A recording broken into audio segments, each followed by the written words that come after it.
It's Wednesday, December 9th, and you're watching The Great Lost Rewatch. Today we're talking about the cost of living.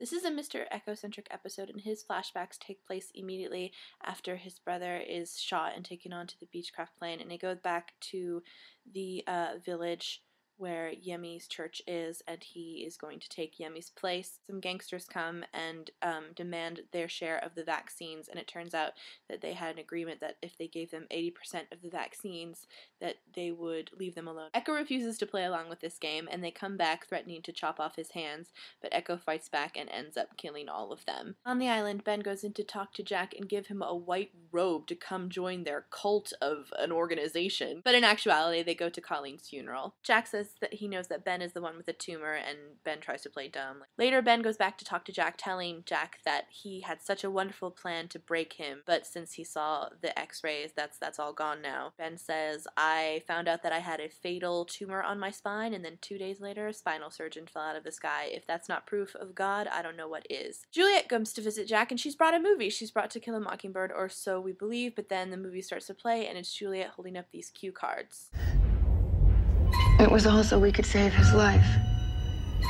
Summary of the cue cards is that Juliet wants Jack to kill Ben, and they would call it an accident in surgery, and no one would ever have to know it. Meanwhile, on the main island, Mr. Echo is not doing so hot after being attacked by the polar bear, and he is visited, seemingly, by his brother Yemi. It is time to confess.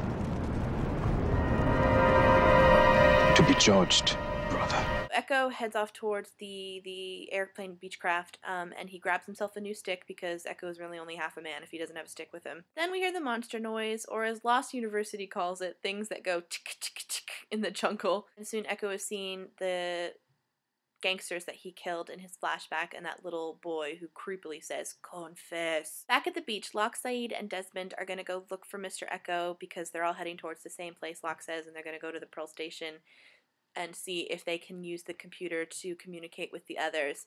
And guess who decides to tag along? Nikki and Paolo. Hooray! I hate Nikki and Paolo. And this group meets up with Mr. Echo, and they all head towards the Pearl, and Saeed, Desmond, Nikki, and Paolo head down into the Pearl, while Locke helps Mr. Echo get back into the plane. Locke just kind of knows that Echo saw the monster, and he asks Echo what he saw, because Locke says when he looked into the monster, he saw a very white light, and it was beautiful. I still think there's more to that. Echo says that what he saw was not so beautiful.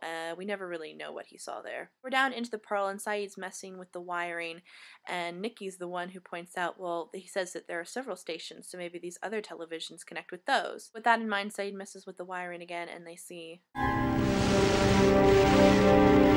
Mr. Echo is waiting by the airplane, and he hears the monster noise again, so he follows it, and there, in a kind of weird clearing, is his brother Yemi asking for his confession, and Echo says, I have nothing to confess, I have never sinned, I only did what was necessary for me to survive. And then Yemi says, You speak to me as if I were your brother. What does that mean? Mr. Echo goes to follow Yemi, and he doesn't find Yemi, he finds the smoke monster. After Smokey's done with him, the others find Echo, and Echo whispers something to Locke, and then he dies. I understand that the actor wanted to leave the show, and that put the writers in an interesting situation, but why did we go through that whole exercise of rescuing him from the polar bear if he was just gonna die 2 episodes later? Saeed asks Locke what Echo said to him. He said, we're next.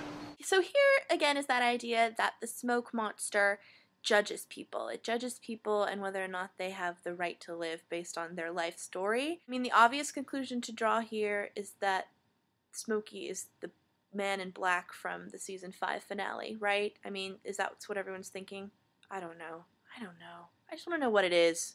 And that's where we're going to leave it today, with the death of Mr. Echo. Liz, you're talking about I Do tomorrow, so I'll see you then. We're gonna need to watch that again.